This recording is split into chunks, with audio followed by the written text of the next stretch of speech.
Mike, simple lang daw ang gagawing Father's Day celebration ng mag-amang Vic at Oyo Boy Soto sa linggo. Si Bossing may pasabog din sa upcoming Aldab movie. Ichichika yan ni Lars Santiago. Hahayaan muna ni Vic Soto na maipagdiwang ng Aldab ang kanilang first anniversary at maipalabas ang kanilang pelikula sa Hulyo bago niya i-guest ang Phenomenal Love Team sa Hay Bahay. Sa ngayon, masayang ibinalita ni Vic na siya ang naglapat ng musika sa theme song ng Aldab movie.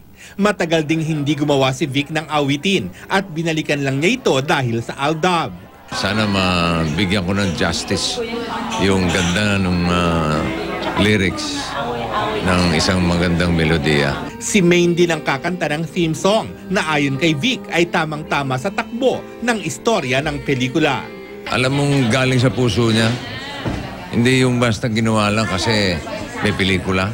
May pinanggagalingan, alam mong galing sa loob niya, galing sa puso. Sa linggo, ipagdiriwang naman ni Vic ang Father's Day kasama ang anak na si Oyo na isa na ring ama. Simple lang naman daw ang kanilang plano. Kasama yung mga anak, mga apo. Most probably, kompleto.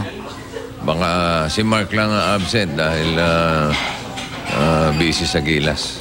Pagka si Daddy nag-ayos ng dinner, siguro yun na yun. Isang celebration na lang kaming dalawa ni Daddy. Si Mark kasi wala eh.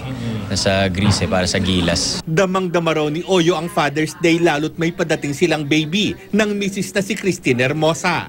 Lalaki ang ipinagbubuntis ni Christine na ngayon nasa 4 na buwan na ng pagdadalang tao. Hindi ako sumusuka-suka or hilo-hilo, ganyan. But may mga morning sickness which nangyayari sa afternoon. So baka afternoon sickness ang tawag doon.